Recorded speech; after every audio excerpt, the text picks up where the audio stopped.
He's worth over $11 billion. He's created game-changing businesses like PayPal, Tesla Motors, and SpaceX. He's the closest thing we have to real-life Iron Man. He's Elon Musk, and here are his 10 rules for success. That third failure in a row, did you think, I need to pack this in? Never. Why not? I don't ever give up. I'd have to be dead or completely incapacitated. Really liking what you do, whatever area that you get into, given that even if you're the best, there's always a chance of failure. So I think it's important that you really like whatever you're doing. If you don't like it, life is too short. If you like what you're doing, you think about it even when you're not working. I mean, it's something that your mind is drawn to, and if you don't like it, you just really can't make it work, I think. So many people try to talk me out of starting a rocket company. It was crazy. One good friend of mine collected a whole series of videos of rockets blowing up and made me watch those. He just didn't want me to lose all my money. We're doing these things that seem unlikely to succeed, and we've been fortunate, and at least thus far they have succeeded. Now is the time to take risk. You don't have kids. As you get older, your obligations increase. So and once you have a family, you start taking risk not just for yourself, but for your family as well. It gets much harder to do things that might not work out. So now is the time to do that before you have those obligations. So I would encourage you to take risks now. Do something bold. You won't regret it.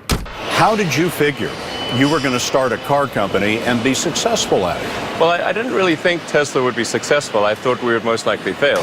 But I thought that we at least could address the false perception that people had that an electric car had to be ugly and slow and boring like a golf cart. But you say you didn't expect the company to be successful, then why try? If something's important enough, you should try, even if the probable outcome is failure.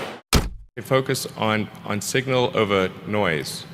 A lot of companies get confused. They spend money on things that don't actually make the product better. For example, at Tesla, we've never spent any money on advertising.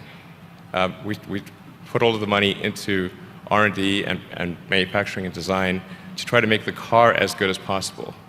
I think that's the way to go. For any given company, just can keep thinking about, are these efforts that people are expending, are they resulting in a better product or service? And if they're not, stop those efforts. When I interview someone to work at the companies, would be to ask them to tell me about the problems that they worked on and how they solved them. And if someone was really the person that solved it, they'll be able to answer multiple levels. They'll be able to go down to the brass tacks. And if they weren't, they'll get stuck. And then you can say, oh, this person was not really the person who solved it, because anyone who struggled hard with a problem never forgets it.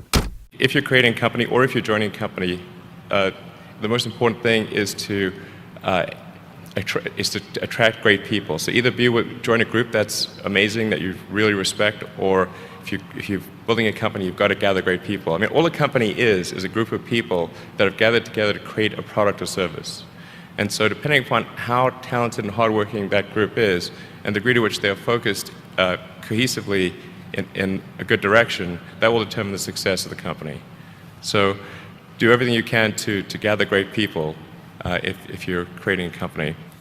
You've got to make sure that whatever you're doing is a great product or service. It has to be really great. And I go back to what I was saying earlier, where if you're a new company, I mean, unless it's like some new industry or new market that, if it's an untapped market, then you have more ability to,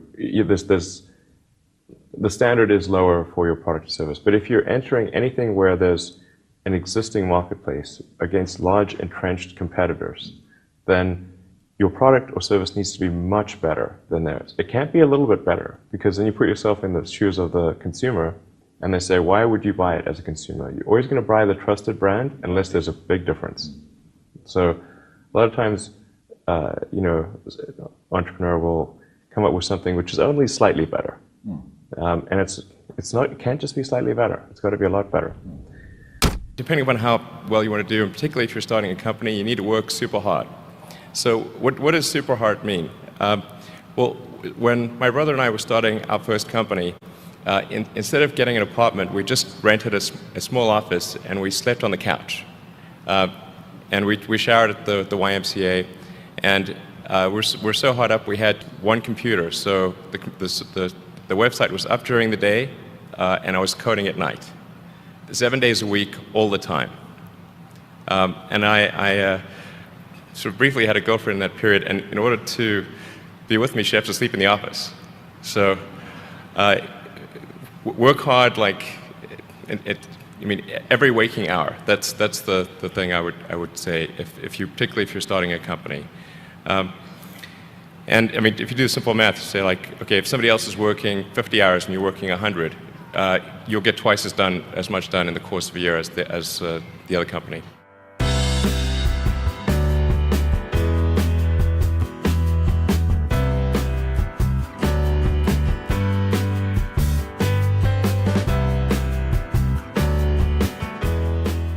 Thank you guys so much for watching. I'd love to hear what you think about Elon Musk as an entrepreneur in the comments below. If you want me to make a compilation video of another entrepreneur, leave a comment and let me know who you want me to make that video about. And don't forget to subscribe to the channel and the newsletter. Believe.